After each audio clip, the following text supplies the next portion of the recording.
All right, good afternoon, everybody. Happy Friday. I don't have anything at the top other than you've already heard from the president today about with his reaction to the announcement from the state's attorney up in Baltimore. Also, the president. Exactly. Thank you to Mr. Bill Plant. And the president genuinely enjoyed the opportunity that he had to visit with some of your colleagues who are working overseas, sometimes in the case of these three journalists, under very difficult circumstances to do the important work that they're doing. So with that, Jim, let's go straight to questions. Thanks, Josh. A couple foreign policy things. Okay. U.S. officials say Senator Kerry, or Secretary Kerry, is going to visit Saudi Arabia next week to discuss apparent concerns over the supply of arms to pro-government forces in Yemen by Saudi Arabia and its coalition. Is there evidence that those weapons are falling into terrorist hands? And does the president worry about the Saudi intervention in Yemen? Well, Jim, the thing that we have articulated is that we strongly support the efforts of the Saudis, who are reacting to legitimate concerns that they have about the security situation along their border. The Saudis have indicated a willingness and a desire to begin to de-escalate their operations. But they have not seen a corresponding commitment to de-escalation on the part of the Houthis. In fact, we see the Houthis continue to carry out offensive military operations, particularly in the neighborhoods of Aden and in places like Marib and Taiz. We continue to be concerned about that because it's the view of the United States that this violence needs to stop so that we can do two critically important things. The first is to respond to the dire humanitarian situation that exists in Yemen right now. There are millions of people who are caught in the crossfire, and we continue to be very concerned about their well-being. We know that the supply of food and fuel and other critical needs has been interrupted, and we're concerned about the impact that's having on the local population there.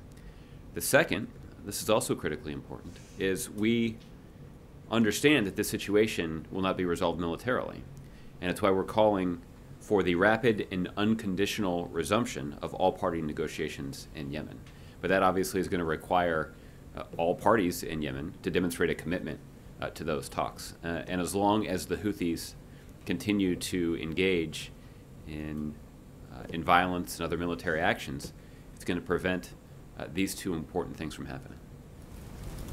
Wanted to come back to a question that John Carl asked you the other day regarding Iranian vessels in the Strait of Hormuz. Yesterday and today, we've had U.S. ships accompanying U.S. flagged ships through the strait. Apparently, that offer is being extended to other countries.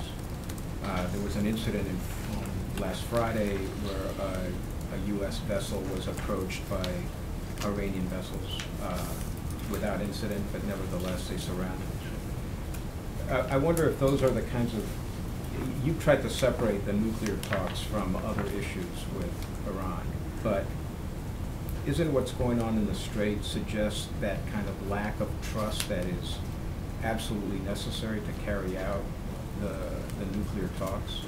And has the administration communicated to the Iranians that that kind of activity actually jeopardizes the nuclear talks themselves? Jim, I think what we've communicated both publicly and privately is that the United States and the international community is not at all willing to trust the Iranians. That's why we will insist upon, in the context of these ongoing nuclear negotiations, a set of historically intrusive inspections. In fact, what President Obama has indicated must be part of any nuclear agreement, if one can be reached, is the most intrusive set of inspections that have ever been imposed on a country's nuclear program. And that's precisely because Iran has a long history of trying to circumvent these kinds of agreements and these kinds of inspections programs. So we're going to insist on a again, a set of historically intrusive inspections to their nuclear program that doesn't just involve inspections of their nuclear facilities. It's going to require inspections of other facilities that are even tangentially related to their nuclear facilities. So, for example, one of the things that we'll insist on in the context of these talks is access for our inspectors to manufacturing facilities that we know have in the past manufactured critical components of their nuclear program. So again, we're not just going to be in the nuclear facilities inspecting to make sure that they haven't, for example, improperly installed new centrifuges. We're actually going to go to the manufacturing facility where the centrifuges are made and make sure that nothing that is being produced at that facility is inconsistent with the broader agreement. So that's just one example to illustrate what makes this set of inspections so intrusive and is, I think, a legitimate response to Iran's lack of candor around these issues in the past. Now, the other thing that's true is we do not anticipate that these nuclear negotiations will resolve the long list of concerns that we have with Iranian behavior. I think some of the behavior that we've seen in this region over the last couple of weeks, and it certainly applies to the situation in Yemen. We know that Iran acts in a destabilizing way in an already very volatile region of the world. We continue to be concerned about that. That's not good for global peace and security. It certainly isn't good for the ability of commerce to flow on the open seas in that region of the world. And we continue to be concerned about it. That said, one of the reasons that we, and when I say we, I mean the United States and the international community, are so focused on this nuclear issue, is we know that it would be even more difficult to resolve our concerns about Iran's destabilizing activities, is if Iran had a nuclear weapon. That would make them even more destabilizing.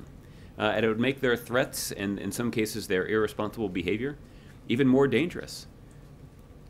I mean, you can only imagine the kinds of conversations and concerns that we would have about Iran's ongoing support for the Houthis if we knew that Iran had the potential to transfer a nuclear weapon to the Houthis. What leverage do you have to alter that behavior if, on the one hand, you're telling them that you're willing to remove sanctions, whether immediately or over time, depending on who's defining it, and altering the behavior that you're expressing concern about now?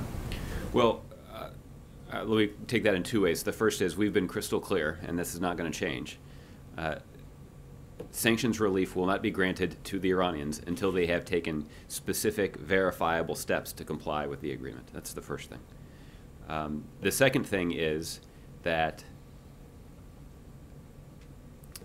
Iran's compliance with the nuclear agreement would allow them to benefit from some sanctions relief. But that sanctions relief would only be granted from sanctions that are targeting their nuclear program. The United States and the international community has a set of sanctions in place against Iran because of their support for terrorism, because of their weapons proliferation activity, and for a variety of for human rights violations, for a variety of other things. Those sanctions are unaffected by our ongoing nuclear talks. And that is indicative of the long list of concerns that we have with Iranian behavior. And I think it is an indication of the kind of leverage that the international community still has over Iran as it relates to other concerning activities in which they engage. On a more local subject, the president lately, including yesterday, has been talking about the end of his presidency. He talked about it with the young town hall meeting yesterday, that his presidency is coming to an end, and talk about what he would be doing afterward. Yesterday we have news about his library being located in Chicago. So I'm wondering if you could talk a little bit about what the president is thinking about in terms of how he establishes a legacy that would be promoted in this library and so forth. He's talked about staying involved in My Brother's Keeper program, for instance. Can you give us a sense of how actively the president thinks of his legacy as the plans around the library start taking shape? Jim, there's a reason that the president has asked some close supporters and friends of his to take on the responsibility of establishing a foundation and a library in his name. That's principally because the president is so focused on the job that he has now that he is going to rely on a handful of individuals that he trusts to begin to carry out that work. Now, it is true that the president has had a number of conversations with those individuals, so I'm not going to stand up here and tell you that the president hasn't given some thought to this. But the fact is, given the long list of priorities that are on his plate right now, those things take precedence over the design and establishment of his library. Speaking more generally, I can tell you that the president is so focused on those priorities that are on his desk right now because he is committed to making sure that he squeezes every last bit of opportunity that he has in his remaining days in the Oval Office. And there is still a tremendous amount of work that needs to be done, and there's still a tremendous amount that the president would like to do to advance the agenda and the vision that he has for the country. I would expect that at some point at the end of the presidency, that people, observers, historians, commentators, will take a look at the progress that the president has been able to make. And that is how an analysis of his legacy will get started. And that's all the more reason that the president is so focused on the task at hand. Okay. Julia. Thanks. Josh, on trade, Congressman James Clyburn, the Assistant Democratic Leader, has said that he doesn't know if TPA will get 20 votes from Democrats. Is the president more optimistic than that? And can you give us a readout of the president's meeting yesterday with the new Democrats around this? I don't have an updated whip count to share with you. Somebody like Mr. Clyburn would have much more insight into that than I would. I can tell you that, as evidenced by the president's meeting yesterday, he is personally involved in making the case to Democrats and Republicans on Capitol Hill in both the House and the Senate about why they should be supportive of trade promotion authority that would make it easier for the president to negotiate and complete a Trans-Pacific Partnership agreement that he believes is clearly in the best interest of middle-class families in the United States. That is the baseline case the president makes in private to Democratic and Republican members of Congress. In the context of the meeting that he had yesterday, they obviously spent a substantial period of time, substantial amount of time talking about this issue. But there are other legislative priorities that merited some attention as well. Okay. Also, today the Justice Department said that they would be making $20 million available for the purchase of body cameras, and this is part of the $75 million that Obama announced in December to be rolled out over 3 years. But given everything that's happened in North Charleston and Baltimore and the events of 2014 as well, is there a push to try to roll out more body cameras this year? Hillary Clinton just said on Wednesday she thought that every police officer, every department should have body cameras. Well, Julia, included in that funding is an amount of money that is earmarked for further study of the impact of body-worn cameras by police officers. There is some preliminary evidence to indicate that police officers wearing body cameras leads to lower rates of conflict between police officers and citizens of the community that they're serving. There's some evidence to indicate that it's also led to fewer acts of violence being carried out. That's a good thing. But there's additional study that is needed, and that will be part of what this money will be focused on. You'll also note that in the president's budget proposal for the next fiscal year, it included an increase in funding for local police agencies to get support from the federal government to purchase body-worn cameras. So we're certainly open to the idea that additional funds can and should be used by local law enforcement agencies to purchase body-worn cameras. But we'll have to wait and see if there is agreement on Capitol Hill in pursuit of that priority.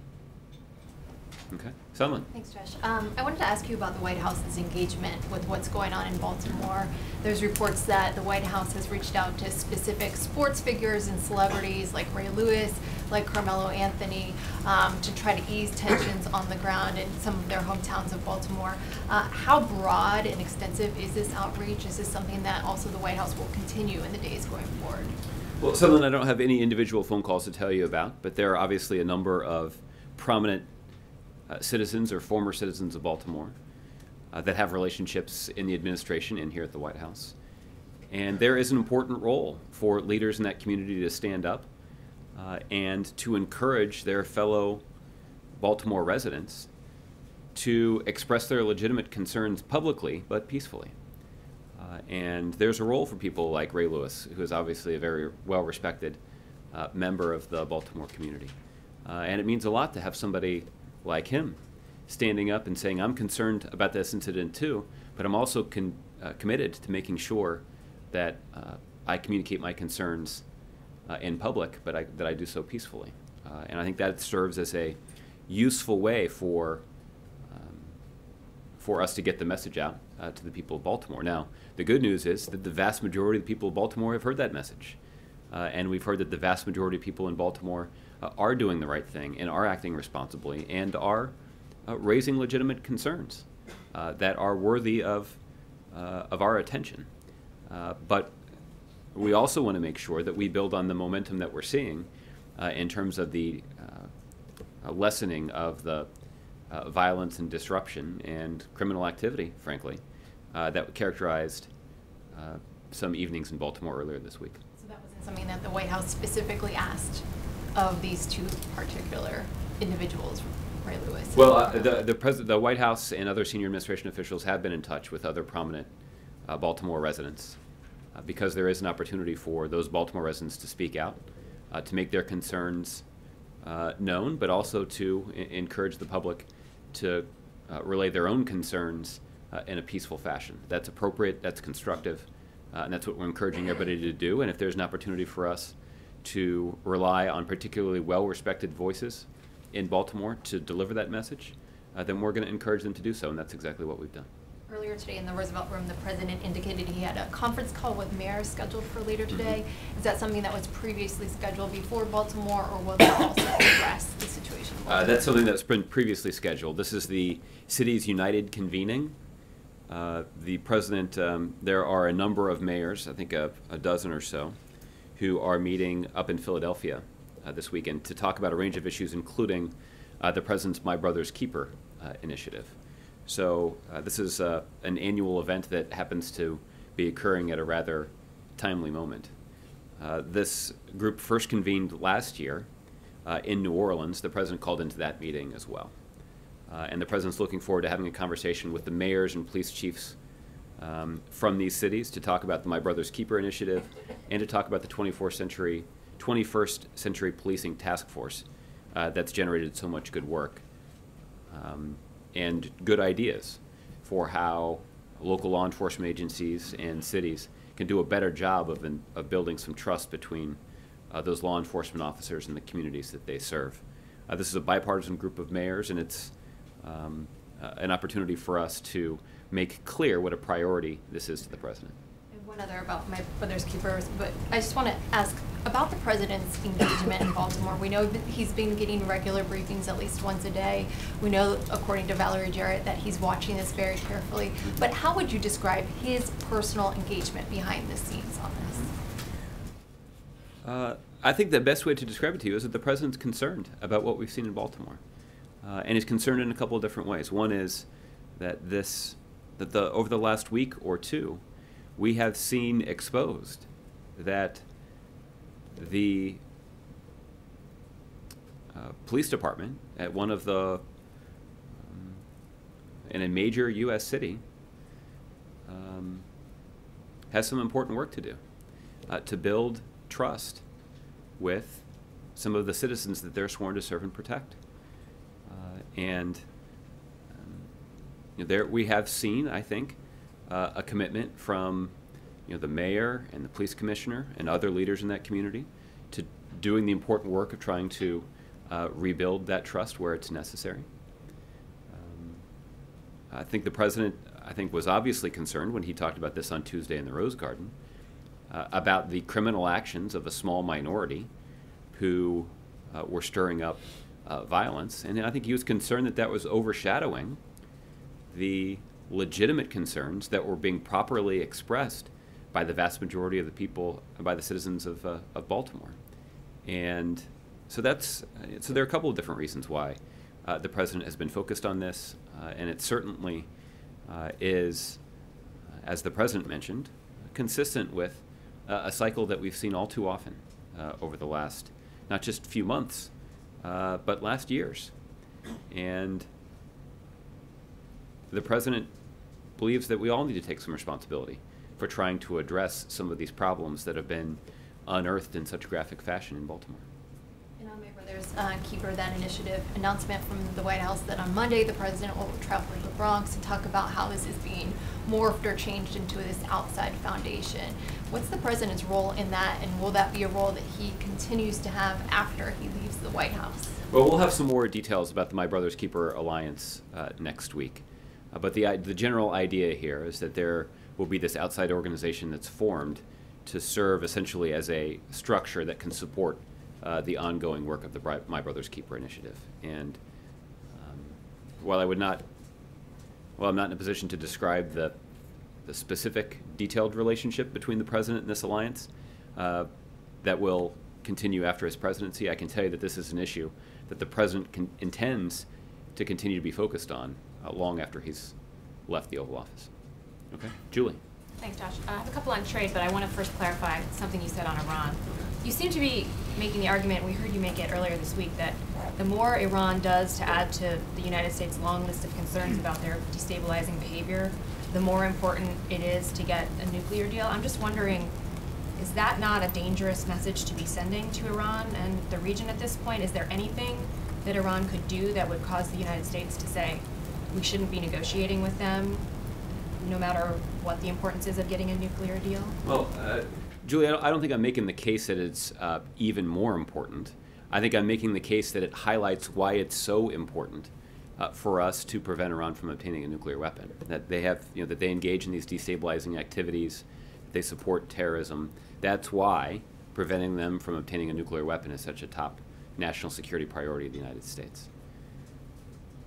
As it relates to the messages that we're sending to Iran, there's also some danger in the message of suggesting that there might be something that Iran could do that would cause us to step away from the talks. We know that there are some people in Iran who certainly don't support the effort to try to resolve the situation diplomatically. So that's not a message that I'm going to send from here. But what I will say is consistent with, I think, the views of our partners who are around the negotiating table, which is that this is a clear priority for the world. It's clearly in the best interest of trying to achieve some regional stability in an already, or at least add some stability to an already very volatile and a region of the world that is experiencing some pretty significant turmoil right now. And there's no one who is out there suggesting, it's not just me and it's not just the United States, there's no one that's out there suggesting that this is the only concern that they have with Iran. And there's no one who's suggesting that the successful resolution of this diplomatic opportunity is going to ease their concerns about many of the other things that Iran does that people around the world find objectionable and even dangerous. So our priorities here are clear, and I think they absolutely are consistent with the broader national security priorities of the United States. On trade, the president's also been saying that part of the reason TPP is so essential is because NAFTA had problems and caused issues for American workers that would be fixed under TPP. So does he agree with the finding in the Council of Economic Advisors report today that U.S. trade deals have not actually caused outsourcing of jobs? Well, I don't know that that's the... I think the way that I've heard the president talk about this in the past, I'll let the CEA talk about the specifics of their findings. I didn't see that specific finding in their report, but I could have missed it. And if so, then I'm happy to have somebody talk to you about it in more detail. What I've heard the president talk about is that the case that others have made is that trade agreements in the past have had a disproportionately bad impact on some cohort of blue-collar or middle-class workers in this country. And the president's view is that a large part of that is attributable to the fact that there haven't previously been the kind of enforceable labor and environmental standards that are so critical to a level playing field. And that's a lesson that we can learn from previous trade agreements, that in NAFTA, for example, labor protections were included in a side letter accompanying the broader agreement. The president believes that we should have enforceable provisions written into the agreement that will ensure that all parties to the trade deal would live up to the high standards that we're all agreeing to. And that by doing so, we're going to level the playing field and open up a wide variety of opportunities for American businesses to compete on that level playing field, and to do so in one of the most economically dynamic regions of the world. That is going to be good for our broader economy. It's going to be good for American businesses, and it's going to be good for the vast majority of American workers. What's also true is that the president's mindful of the kinds of benefits that are included with trade adjustment assistance. And this is one of the things that the president has aggressively advocated for in the Congress as well. That if there are situations where there are some workers who are adversely affected, we want to make sure that we're ready to step in, get the kind of training and skills that they need so that they can capitalize on the opportunities that are created. And there's no doubting that there are a wide, as I mentioned earlier, a wide variety of opportunities that are created, and we want to make sure that our workers in this country have access to the skills that they need to capitalize on those opportunities. After all, that's also going to be good for the businesses that are trying to capitalize on these overseas opportunities as well. If there's additional work that needs to be done, if there are additional goods or services that are going to be shipped overseas, then they're going to need to add to their payroll, and we need to make sure that they have available skilled workers that can do those jobs. And the other thing that I think is included in here is that there's plenty of economic evidence to indicate that those American jobs that are directly related to exports, on average, pay more than the average job in the job market. And that's yet another reason that the president believes that a trade agreement that levels the playing field in an economically dynamic region of the world is good for businesses, it's good for our broader economy. It also creates really important opportunities for middle-class families all across the country. Just one more quickly on Nike next week. I'm curious how the White House or the president selected that company to visit to talk about the benefits of trade. Nike has had some pretty high-profile problems with overseas manufacturing operations, low labor standards, low wages, and is sort of seen as something of a poster child, or has been in the past, for the ills of globalization for American workers. So I'm just wondering, why Nike? Well, we'll have a lot more to say about the president's visit to Nike headquarters next week when the president travels out to Oregon. Let me just say, as a general matter, that the president believes that by raising labor standards and raising environmental standards in Southeast Asia principally, but all throughout the Asia-Pacific region, that will level the playing field for American businesses. And no longer will companies be able to gain an unfair advantage by capitalizing on those low labor standards. And the case the president has made is that if the United States doesn't engage in this region of the world, and we don't take advantage of the opportunity to reach an agreement that will raise labor and environmental standards, then what we're likely to see China step in. And China, seeking an advantage for their economy, will seek to lower environmental standards and lower labor standards in a way that will put U.S. companies at an even greater disadvantage than they already face. So, in the mind of the president, there's a pretty clear choice to be made. And it's, again, this is the case that the president makes to Democrats and to progressives who say that they are most concerned about the impact of these trade agreements on middle-class workers. The president says he's got exactly the same concern. And his concern is failing to engage in this region of the world essentially ratifies the status quo and puts the United States and our economy at risk of being further undermined by our economic competitors that don't have an incentive in raising labor and environmental standards. So that's why the president, that's why you see so much passion from the president on this issue. It's principally because there is an important opportunity for us to capitalize on. And failing to do so doesn't just mean that there's a missed opportunity. It means that there's a significant downside as well, which is that failing to capitalize on this opportunity, as the president said, essentially puts into place the status quo, cements the status quo, and in the future could expose the United States and our economy to significant downside risk. Okay, Alexis. A question about Nike. There's been a suggestion that perhaps Nike has been selected to be the site because it committed $50 million to Let's Move. Can you comment on whether Nike is going to get a visit from the president related to that substantial commitment?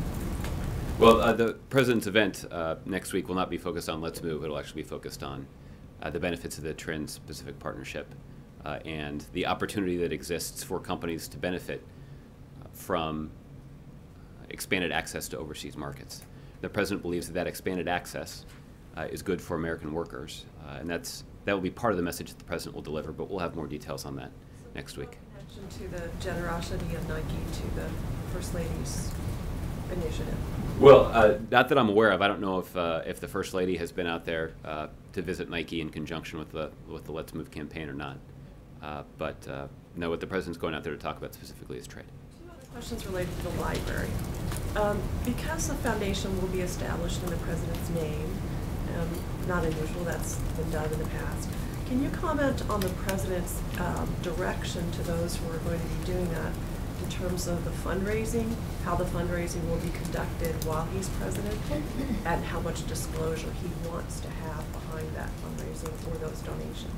I'd refer you to a spokesperson for the foundation who can tell you about their fundraising policies. But I asked you what the president's direction to them was. And I don't have anything I don't have any private conversations to share with you at this point. When also related to this, the president's legacy or what he'd like to do after his presidency, he's talked about his enjoyment and his success in writing. Will the president, has he or will he sign any kind of contract to write in his post-presidency while he's president?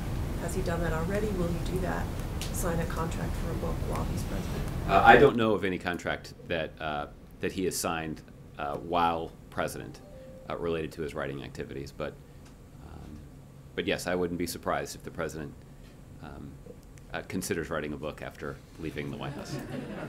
I'm going to go out on a limb there. So, Lynn. Thank you.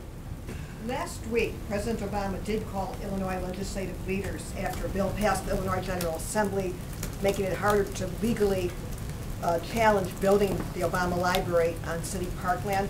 Can you give me a readout on that call, and could you tell me how closely has he been monitoring these discussions over the use of city parkland for the Obama complex? I've heard about this telephone conversation. I have not gotten a detailed readout of it. If there are more details for us to share about that conversation, I will have somebody follow up with you.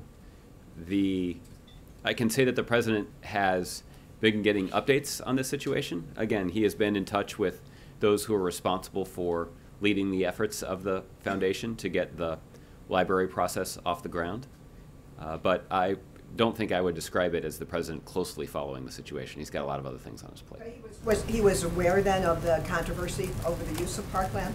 I think I would say that the president has been regularly updated on the activities of the foundation, and obviously updated on the kinds of conversations that they're having with the cities who have applied or who have bid on the library. Allie. Just to be clear, has the president made a decision to base his library in Chicago? No decision on the library has been announced at this point. But when it is announced, my colleagues who are working on this particular initiative will have responsibility for do that. And those are not colleagues who work at the White House, by the way. And do you have any guidance on when that decision might be made that you can share from here? No, they've obviously been working on this for some time, and it does appear, according to news reports, that they are closing in on a decision and final announcement. On a different topic, guns on Capitol Hill, literally actual guns. Since January, there was a report that there have been 3 cases of firearms left in bathrooms, twice including protective detail for Senator McConnell and House Speaker Boehner. One of those guns, Glocks, was found by a young child. So I'm just wondering if the White House has any opinion on these 3 incidents in the past 5 months. I don't know anything about those reports other than what I've seen about them in public reporting.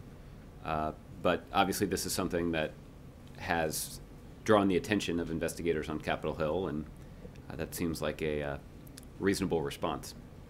The Congressional Office of Professional Responsibility has recommended 6 days of suspension without pay for one of the officers involved in one of the incidents. Does the president think that's adequate punishment? The president thinks that it's the responsibility of that oversight board to make that decision. And just in terms of this seems to be something that if it happened at the White House, if a Secret Service member left a gun in the bathroom, maybe that's happened. Not that I'm aware of. Okay, but I would imagine the president would be pretty upset, especially given all of the news surrounding the Secret Service. So what would be his reaction if something like this, that's happened at the Capitol 3 times this year, happened here at the White House? Well, I think what the president would say is that it merits the attention of the appropriate authorities on Capitol Hill, and it sounds like that's what's happened. I want to ask you about one other topic. Over the past week, given the events in Baltimore, some conservatives, including declared and likely presidential candidates, have accused the president of inflaming racial tensions. That was the word used by Senator Ted Cruz. I'm just wondering if you have any response to those kinds of comments. I don't. Ed? Josh, when you were talking about the library and My Brother's Keeper as well, some of the reports about the foundation that will be set up in the days ahead to continue the work of My Brother's Keeper has suggested it would be modeled in part on the Clinton Foundation, a former president devoting a lot of time to an important cause. Given the questions about the Clinton Foundation in recent days, I know you kind of deflected to the library people and to the My Brother's Keeper, but will the president put some sort of rules of the road in place in terms of what his role will be while he's still president? Will there be transparent rules that the public can see about what kind of fundraising he will do for these important causes? Well, Ed, as it relates to the foundation, I would encourage you to contact my colleagues, and they can explain to you what policies they have put in place to guide the fundraising activities of the foundation.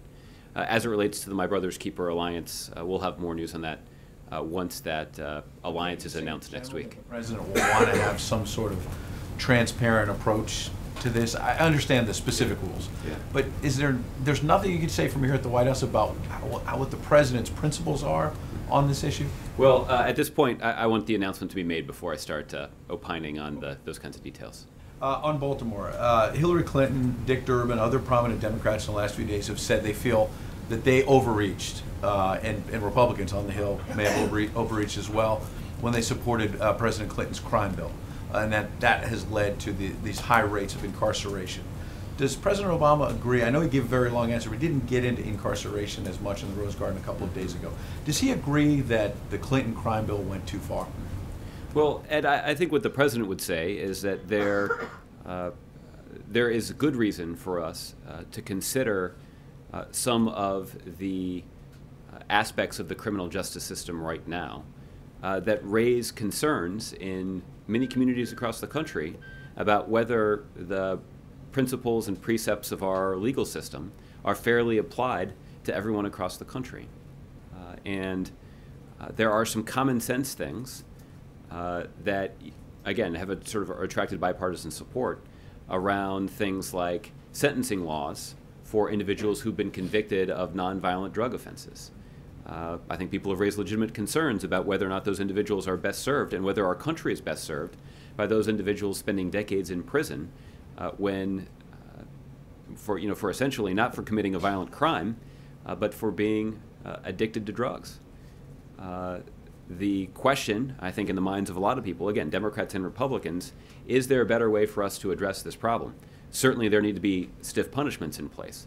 But the question is, how can we orient our criminal justice system to both be more fair but also to produce outcomes that are in the best interest of the country.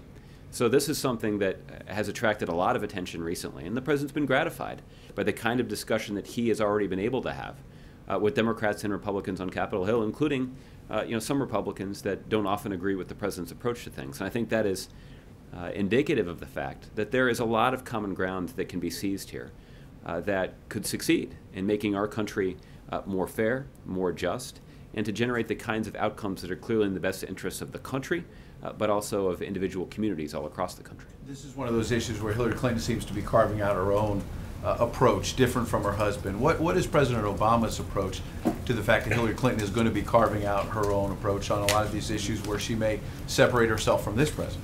Well, I think in general, what I would expect, and I think what we've seen so far throughout her short campaign, is that many of the values and priorities that she has identified in the context of her campaign are exactly the values and priorities that President Obama has championed while he's served in the White House.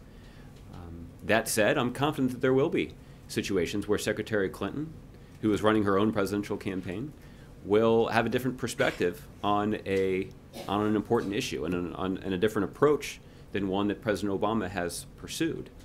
But I don't think that will result in exposing significant differences when it comes to the basic values and priorities that seem to be fundamental to her campaign, and that certainly have been animating to this president while he's served in the White House. Last one on Iran. Vice President Biden gave a speech last night where he said in part, quote, "There's nothing simple, minimal, or predictable about a war with Iran. If required, it will happen." When Republicans like John McCain have raised the specter of war with Iran, from that podium, you've suggested that they're going too far, that it's bellicose rhetoric. Why would the Vice President raise the specter of a possible war with Iran? I think what the Vice President was making clear is that every option's on the table. That's been true all along. And what the Vice President and the President both have invested significant time in pursuing is an opportunity for us to resolve our concerns and the international community's concerns through diplomacy. That through the effective use of negotiation and diplomacy, we can shut down every pathway that Iran has to a nuclear weapon, and we can impose a set of inspections that will verify their compliance with the agreement. That is the approach that we hope will succeed. There's still a lot of important work that remains to be done. And I think what the Vice President is highlighting is that every option remains on the table, and that includes military action, because the President remains committed to ensuring that Iran does not obtain a nuclear weapon. Okay. Luke? Thank you. Loretta Lynch, her first week on the job. How does the White House feel she's done, and will she do more in Baltimore? It's difficult to think of a cabinet member, with the possible exception of maybe Timothy Geithner, who has stepped into that job at a more volatile time. And I think that in her 4 or 5 days in office, she has exhibited exactly the kinds of leadership skills, the kind of character that the president envisioned to replace Eric Holder in the job. And I think that her professionalism and the respect that she has from both the civil rights community and from law enforcement have really shown through. And she's gotten a lot of important work done here in this first week. But I don't think there's any doubt in her mind that in the first week in this job, she has gotten a very clear understanding of the important work that lies ahead. Is improving relations between law enforcement and minority communities, is that sort of going to be her issue in the short time she has to be as Attorney General? Well, she's got a long list of issues that she's going to have to confront, but there's no doubt that this is an important one. It's an issue that's important to the president, and Attorney General Holder filled this role admirably, and he did incredibly important work in Ferguson, in working with local communities there, using the resources of the Department of Justice to try to address some of the concerns that were on display in that community. And I would anticipate that, given the solid credentials and reputation that Attorney General Lynch has earned throughout her career as a federal prosecutor, that she is well positioned to effectively try to address some of the very serious concerns that have arisen in Baltimore. On the library, I did some research, and when Senator Obama was running against Senator Clinton, he brought up the need for greater transparency when it comes to presidential libraries because of issues such as Mark Rich and the Clinton Foundation Library back in 2000. Will he commit to being 100% transparent when it comes to donors to his library, do you think? Well, Luke, I would refer you to my colleagues who are much more steeped in the details of the fundraising guidelines and practices of the Obama Library. But just from knowing him, do you think he'd want to commit to 100% transparency? Well, I know that my colleagues at the foundation can do a better job of answering that question than I can. And on foreign policy, the AUMF, it seems not to be going anywhere. There's talk of the coalition against ISIS perhaps intensifying, diversifying their strategy. John Boehner says the president is trying to restrict himself. Democrats say that the president has too much power. What's the White House doing to try and get an AUMF against ISIS through this Congress? Well, Luke, I think we've done just about everything that is imaginable that an executive branch can do to try to move a law through the Congress. And the fact is, Congress is a separate but equal branch of government, and we have not seen a willingness by very many people in Congress to actually trying to responsibly fill the proper role that they have as it relates to the foreign policy of the United States. And that's been a pretty grave disappointment to the president and to everybody that works here at the White House. The president worked diligently, even personally, with Democrats and Republicans to try to cobble together a starting point for negotiations. The White House put together our own specific proposal. We sent it up to Capitol Hill. We have sent senior members of this administration, the chairman of the Joint Chiefs of Staff, the Secretary of Defense, the Secretary of State, all to go and testify in support of congressional action in this regard. And the call from this administration to leaders in Congress to do their jobs has for some reason fallen on deaf ears. And that's been a disappointment to the president. Now, it has not impacted the ability of the president as the commander-in-chief or any senior members of our military from ordering the operations that are necessary to protect the national security of the United States. That's the good news. The bad news is that the United States Congress has been essentially AWOL when it comes to that debate. And I think the American people certainly have higher expectations for their elected leaders in Washington. I can tell you the president has higher expectations for elected leaders in Congress. And we're hopeful that they'll actually try to get something done.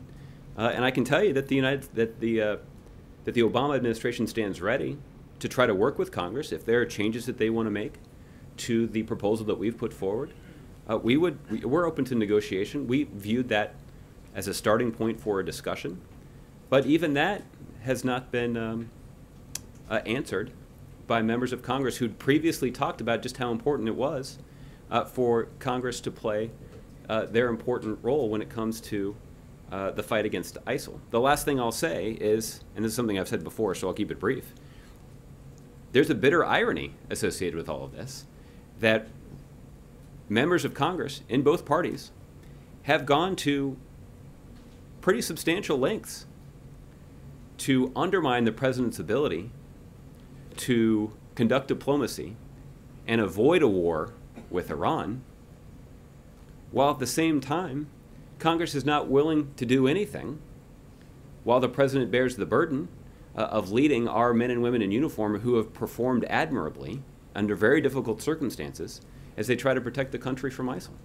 And that is, as I mentioned, that's been a grave disappointment on the part of the president and everybody who works here at the administration. And lastly, on this day in 2003, President Bush declared mission accomplished in Iraq. Is it fair to say that American presence and American money will be in Iraq indefinitely? Well, I don't think I would hazard a prediction like that. I think that what the president envisioned, and I think what our national security team has long hoped to do, is to have a solid, productive, cooperative security relationship with Iraq. And we've talked a lot about how over the summer about how the inability of Iraq's political leadership over the last several years to successfully unify that country and govern in an inclusive fashion did have a very negative impact on the security situation in that country. That's why the president has been, and other members of his team have been so gratified by the performance of Prime Minister Abadi in Iraq, that even in his short time in office, that he has taken some important steps to unite that country, to govern in an inclusive way that has allowed them to confront the threat from ISIL. There's obviously much more important work that needs to get done there. And the United States has had to make a more substantial security contribution to that effort than, frankly, we would have liked. But we're hopeful that this contribution can be used to not just meet or help the Iraqis meet the urgent security situation that they face right now, but also to bolster the capacity and strength of the Iraqi central government so that they can go back to a situation where they're taking responsibility for the security situation in their own country, and that they can do so in a way that doesn't allow extremists like ISIL to overrun their border and overrun their territory. Now, Iraq is obviously located in a very volatile region of the world. They continue to face pretty significant threats from extremist groups that are operating throughout the region, including in countries just on the other side of their border. So they certainly have a tall order when it comes to trying to meet these challenges.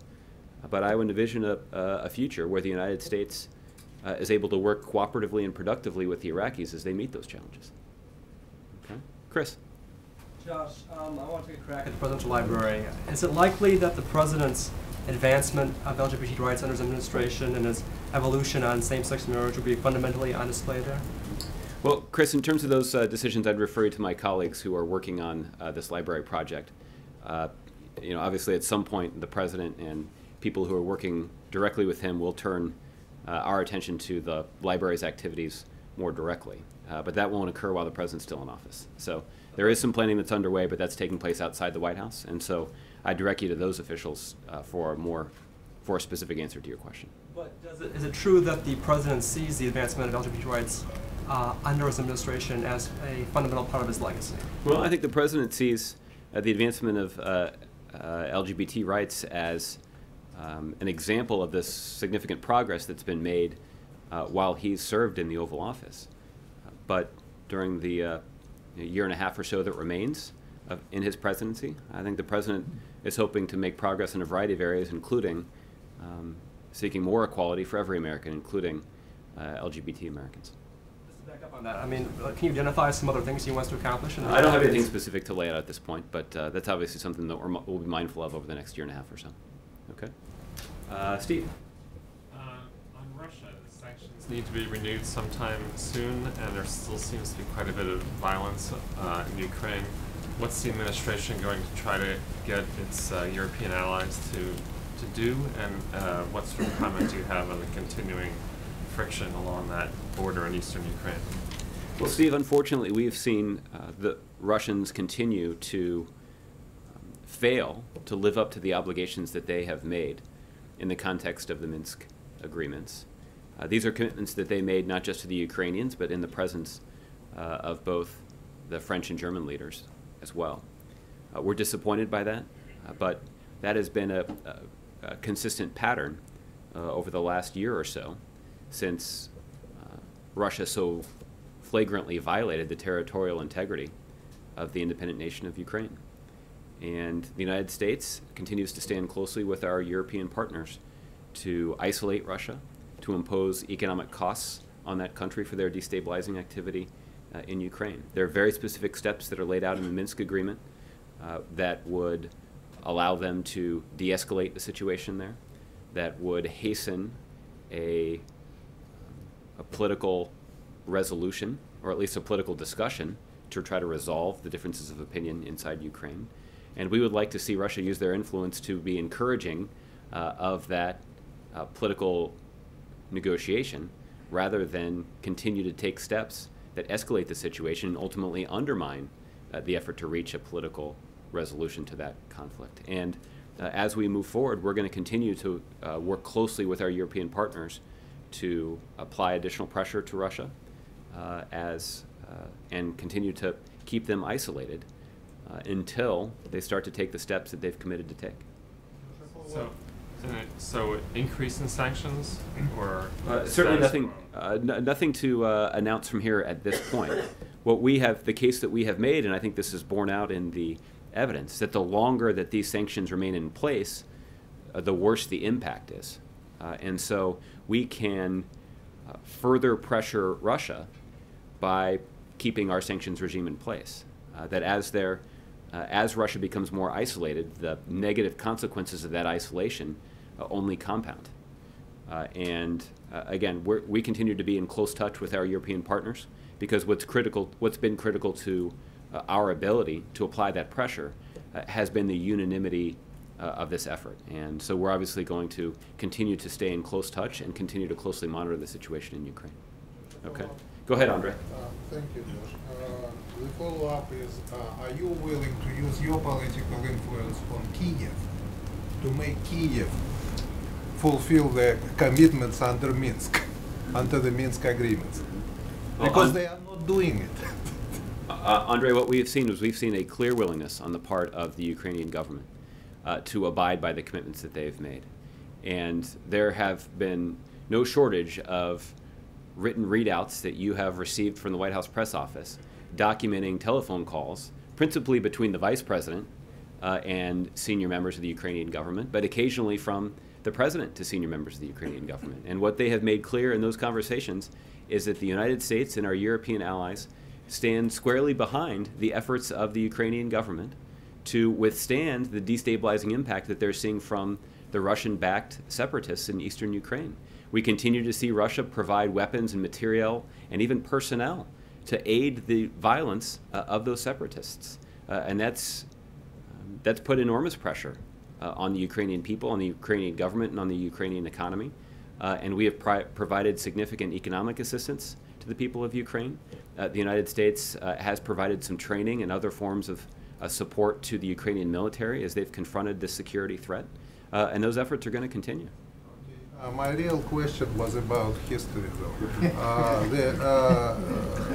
This year marks the 70th anniversary of victory in World War II. My question is, does the President intend to personally reach out to American veterans of that war? And generally, how does the White House view the significance of that victory?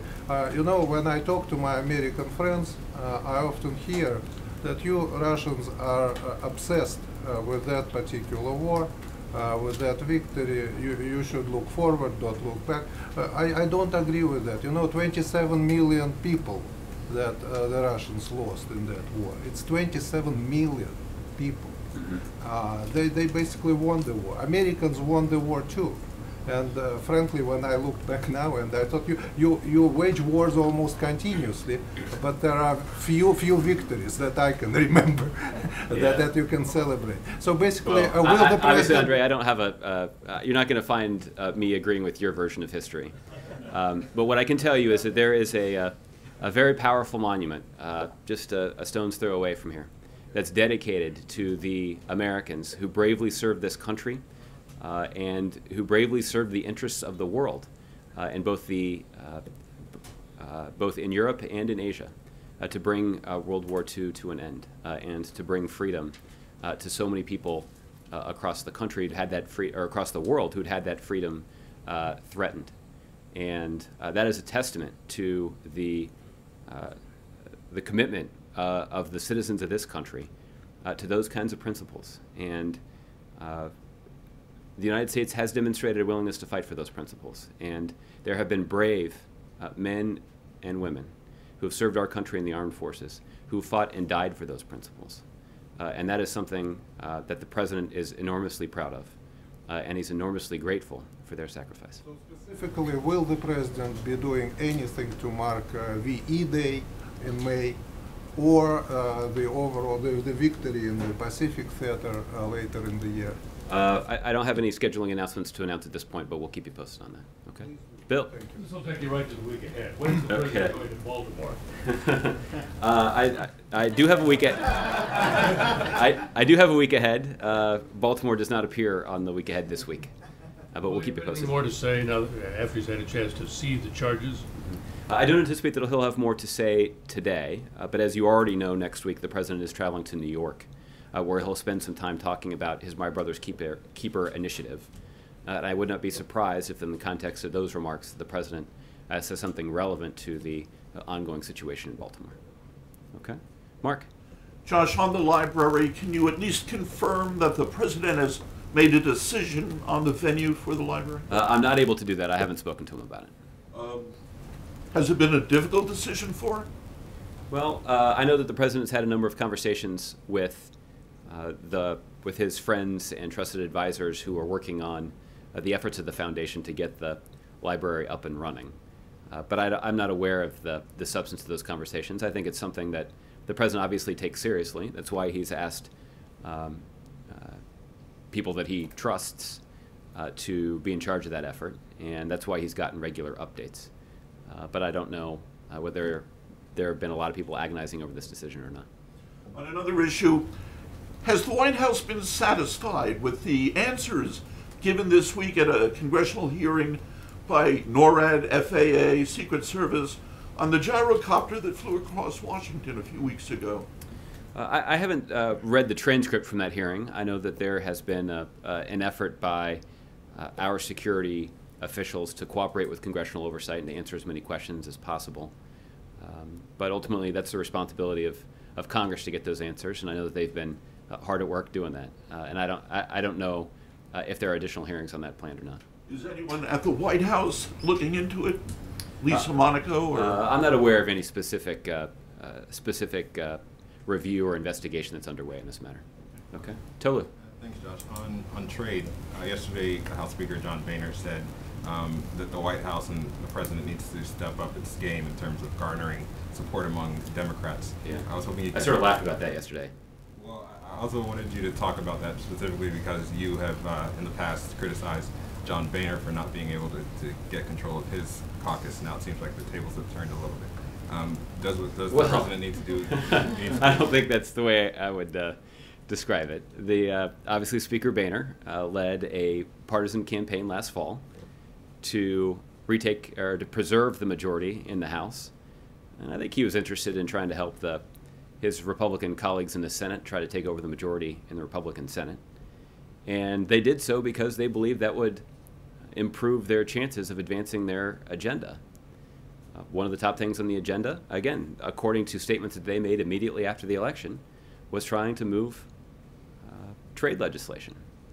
And so it's more than a little ironic that less than 4 months after retaking the majority in the Senate and preserving the majority and expanding the majority in the House, that you have Republican leaders in Congress saying they need the president's help. So the good news in this scenario is that there does seem to be some bipartisan common ground in terms of what that trade legislation looks like. There has been a proposal that's gone through the Senate Finance Committee that's attracted the support of both a majority of Republicans and a majority of Democrats on that committee.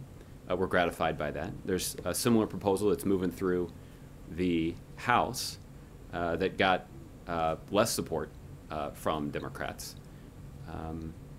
And we're going to continue, the president's going to continue to invest his time and attention to building a bipartisan majority in both houses of Congress to advance trade legislation. And he's going to do that because he believes that the Trans-Pacific Partnership would clearly be in the best interests of middle-class families all across the United States of America. In terms of the strategy, he has spent a lot of time over the last few weeks making the case on the merits of this deal.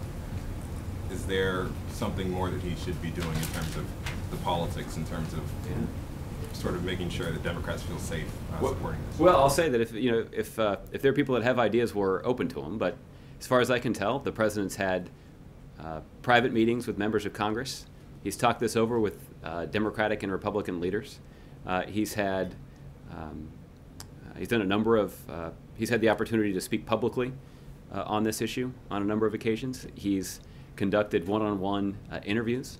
Next week, the president will travel to Oregon to make the case out in Oregon about the benefits of this bill. So I think it's clear that the president has invested significant time and attention to try to advance bipartisan trade legislation. The president's committed to this, and he's going to continue to work on it. We're hopeful that those gentlemen that are responsible for the Republican majorities in the House and the Senate will use their influence in Congress and those majorities to work with us to advance this bill. other question, I wanted to see if you had a reaction to Democrats filing the Coke bill. It's called the Keeping Our Campaigns Honest bill. It's a bill that would require the FCC to force folks who are putting ads on the air to disclose their donors. Is that something the White House would support? I'm not familiar with the details of that cleverly named bill, but we'll see if we can collect some more information about it, maybe get a reaction to you. Okay. Thanks, Tamara. Josh. Yeah, you talk a lot about the president making the case. He's been making the case on trade a lot. Is he willing to get beyond making the case and sort of dig in and say, all right, Democrats, what's it going to take? Let's change this thing slightly? Or is he saying, here's the product, I think it's great, I'm going to keep talking to you until you believe it's great too? Yeah. Well, we still are in that phase of this process where I think Democrats and Republicans are both taking a look at the bill. That's I guess the bills that are making their way through the House and the Senate, and we continue to be open to suggestions and input from people on both sides of the aisle about ways that legislation could be improved, and that ultimately will be the responsibility of the committee chairs who are shepherding those bills on the floor. But obviously the president believes that the bills as they exist now merit the support of Democrats in the Congress. And the simple reason is this is the most progressive trade promotion authority bill that the Congress has ever tried to pass. It includes, written into it, provisions that will ensure that we're enforcing labor protections, that we're enforcing environmental protections. It includes, for the first time, a mention of the importance of human rights. And if necessary, Democrats could even view this as holding the president accountable for making sure that these progressive priorities are included in the trade bill or in the final trade agreement when it's reached. So again, this is something that each member of Congress will have to consider on their own, but the president continues to believe that there is a very powerful case for Democrats to make about how advancing this legislation, passing this legislation, and ultimately trying to reach a trans-Pacific partnership agreement that's consistent with this legislation that would be clearly in the best interest and actually advance the interests of middle-class families all across the country. In these meetings that he's had with Democrats, have they suggested changes, improvements, and has he been receptive? Or, he could take it to the committee chairs and say, hey, I could bring you 20 more Democrats if we could just work on this. Well, I'm not aware of any provision that's been floated, but I think it's fair to say that those kinds of discussions have already taken place over the last several months. I think that's the only reason that you could explain that you get to a place where you have a majority of Democrats on the Senate Finance Committee supporting the bill, that it reflects a genuine bipartisan compromise, and the president was heartened by that.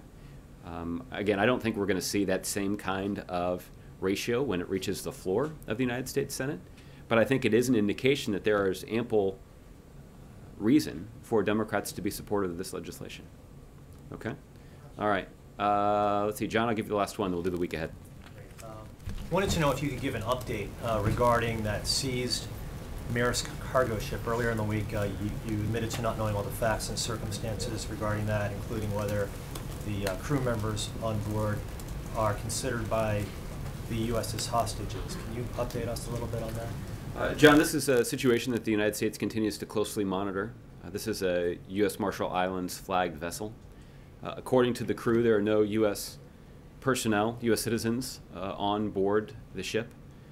We haven't seen any evidence that indicate to contradict that statement, but we obviously have a vested interest in the free flow of commerce in this region of the world, and in this situation, you see at least one example of commerce that's been interrupted. So this is something that we're watching carefully, and we'll continue to do so in the days ahead.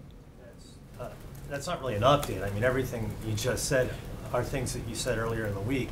I mean, for instance, do you not have an answer as to whether you consider those crew members hostages? Well, again, for the latest status of the individuals who are on the ship, I'd refer you to the Department of Defense. They're obviously the ones who are tracking this most closely. As far as the Iranians go, and this question was asked just a little bit earlier in the briefing in a different way. The Iranians, over the course of just the past few months, they've detained, seized this cargo ship. They've detained and jailed Americans. They've armed Houthi rebels. Is there no red line for them? Can they essentially do whatever they wish to do without there being any ramifications as it relates to the nuclear talks with Iran? Do they have a free hand? Well, John, Julie and I had a conversation like this earlier in the briefing. Seems like a long time ago now. I guess it was a long time ago now. So I don't think I would say anything different than what I said to her earlier, that, that we have a long list of concerns with Iranian behavior, and we're under no illusions that the successful resolution of the ongoing talks that would prevent Iran from obtaining a nuclear weapon would resolve all of those concerns. And that's why, even if we are able to reach a nuclear agreement that shuts down every pathway that Iran has to a nuclear weapon, that we're going to continue to have sanctions in place that are related to their flagrant violation of human rights. We're going to continue to have sanctions in place that relate to their destabilizing activities in the region, including the proliferation of some weapons. And we're going to continue to express strong concerns about the threats that they direct toward our closest ally in the region, Israel. And the president is going to have convene a meeting here in a couple of weeks with the GCC countries in the Middle East who are concerned about Iran's destabilizing activities in that region of the world. And that will be an opportunity for the president to make clear that we're going to continue to be committed to the close security relationship that we have with so many of those countries. And that will continue to be true even if we are able to successfully resolve the international community's concerns with their nuclear program. And in fact, we'll make the case to them again that the reason that we're trying to prevent Iran from obtaining a nuclear weapon through diplomacy is because we don't believe that's just in the best national security interests of the United States. It's also in the best national security interests of our allies and partners in the Middle East as well. Okay? Perhaps I can. I'm sorry? Perhaps I can segue you along to the week ahead. The president's traveling to his 50th state as president. Give me a little bit of the president's thoughts about traveling to South Dakota. Yeah. Well, why don't I do the week ahead, and then I'll do that at the end, okay? Because it comes at the end of next week. So, on Monday, the president will travel to New York City to deliver remarks at an event at Lehman College, launching the My Brother's Keeper Alliance, a new nonprofit organization. And as I mentioned, we'll have some more details about that organization next week. The other interesting thing the president's going to do when he's in New York is he's going to tape an appearance on The Late Show with David Letterman. So I know the president's looking forward to going back to the Ed Sullivan Theater for that. While in New York, at the end of the day, the president will participate in a couple of DNC events. On Tuesday, the president will host a Cinco de Mayo reception at the White House. On Wednesday, the president will attend meetings at the White House. On Thursday, the president will welcome the United States Air Force Academy football team to the White House to present them with the 2014 Commander-in-Chief's Trophy. In the afternoon, the president will travel to Portland, Oregon, or the Portland, Oregon area, where he'll attend a DNC event, and then the president will remain overnight in Oregon. On Friday morning, the president will attend an event at Nike headquarters to discuss how workers will benefit from progressive, high-standards trade agreements that would open up new markets and support high-quality jobs both for Oregon small businesses and large companies like Nike. The president will also make the case that strong bipartisan trade promotion legislation introduced this month by Oregon's own Senator Ron Wyden and Senator Orrin Hatch is an important step to ensure our trade policy works for the middle class through strong enforcement provisions, transparency, and the requirement that our trade agreements include high standards to bring greater opportunity to American businesses. Afterward, the president will travel to Watertown, South Dakota to deliver the commencement address for the graduating class at Lake Area Technical Institute. Lake Area Technical Institute is one of the top community colleges in the nation and is recognized for rigorously preparing its students with the skills they need to compete in the 21st century economy. With a 2-year graduation rate more than twice the national average, Lake Area Technical Institute focuses on providing its graduates with smooth pathways to high-skilled careers with private sector businesses. So we'll have more details about next week's trip next week. But South Dakota, as you point out, John, is the 50th state that the president will visit as President of the United States.